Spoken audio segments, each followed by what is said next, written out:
Shalom au tout Israël, à Yehuda, à Ephraïm, dans le nom de Yahweh, Yahweh l'Elohim de Yisraël, pour toujours. Olam. Amen. Aujourd'hui, lecture de la paracha Araremot, chapitre 16 au chapitre 18. Chapitre 16. Yahweh parla à Moshe après la mort des deux fils d'Aaron qui, s'étant avancés devant Yahweh, avaient péri. Et il dit à Moshe, signifie à Aaron ton frère qu'il ne peut entrer à toute heure dans le sanctuaire, dans l'enceinte du voile, devant le propitiatoire qui est sur l'arche, s'il ne veut encourir la mort, car je me manifeste dans un nuage au-dessus du propitiatoire. Voici comment Aaron entrera dans le sanctuaire, avec un jeune taureau comme expiatoire et un bélier comme holocauste. Il sera vêtu d'une tunique de lin consacrée, un caleçon de lin couvrira sa chair, une écharpe de lin le ceindra, et une tiare de lin sera sa coiffure. C'est un costume sacré, il doit se baigner dans l'eau avant de s'en vêtir. De la part de la communauté des Béné Israël, il prendra 2 boucs pour l'expiation et un bélier comme holocauste. Et Aaron amènera le taureau expiatoire qui lui est destiné, afin d'obtenir grâce pour lui-même et pour sa maison. Et il prendra les 2 boucs et les présentera devant l'Adonai à l'entrée de la tente d'assignation. Aaron tirera au sort pour les 2 boucs, un lot sera pour Yahweh, un autre pour Azazel.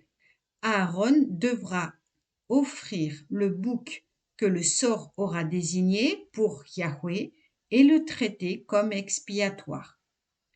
Et le bouc que le sort aura désigné pour Azazel devra être placé vivant devant Yahweh pour servir à la propitiation, pour être envoyé à Azazel dans le désert.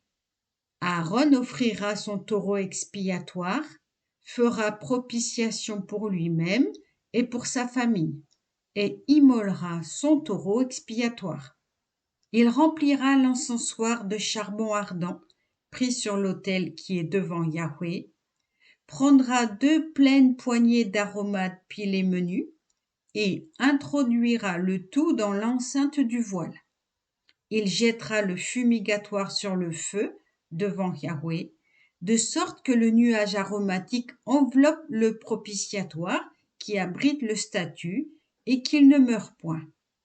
Alors il prendra du sang du taureau, en fera aspersion avec le doigt sur la face du propitiatoire, vers l'orient, et devant le propitiatoire. Il fera 7 fois aspersion de ce sang avec le doigt.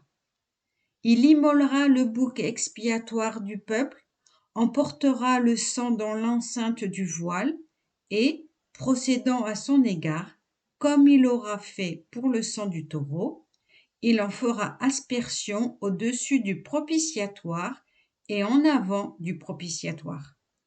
Il purifiera ainsi le sanctuaire des souillures des Béné Israël et de leurs transgressions et de toutes leurs fautes.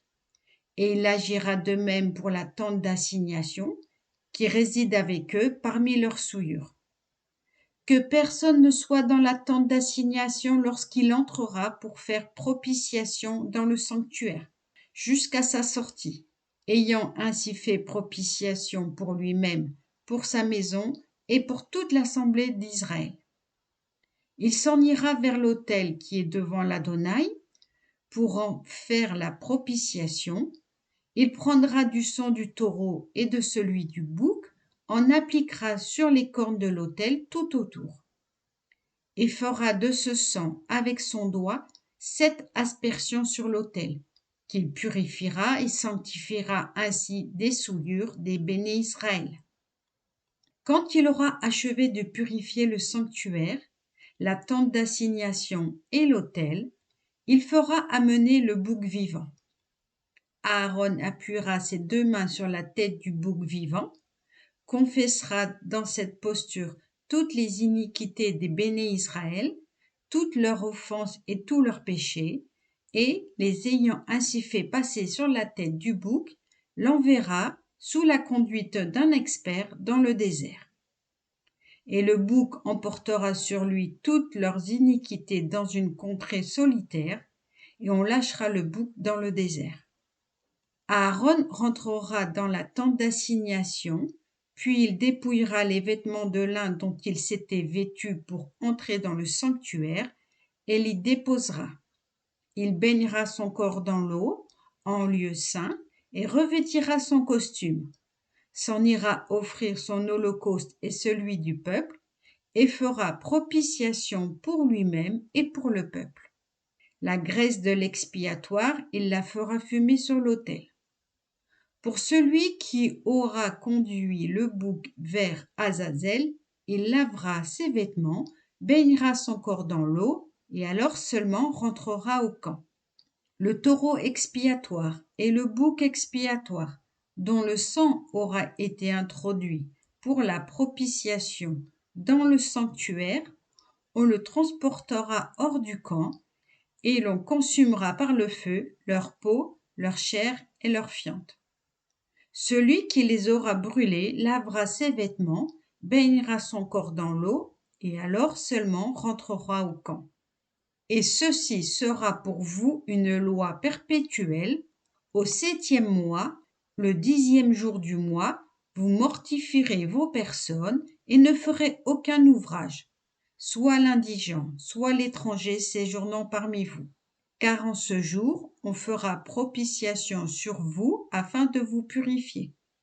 Vous serez purs de tous vos péchés devant Yahweh. C'est pour vous un Shabbat solennel où vous devez mortifier vos personnes, loi perpétuelle. La propitiation sera accomplie par le Kohen qu'on aura oint et installé pour succéder comme tel à son père. Il revêtira le costume de lin, le costume sacré. Et il fera propitiation pour le saint sanctuaire, propitiation pour la tente d'assignation et pour l'autel, propitiation en faveur des Kohanim et de tout le peuple réuni. Que cela soit pour vous un statut perpétuel, afin de relever les enfants d'Israël de tous leurs péchés une fois l'année, et il agit comme Yahweh l'avait ordonné à Moshe. Amen.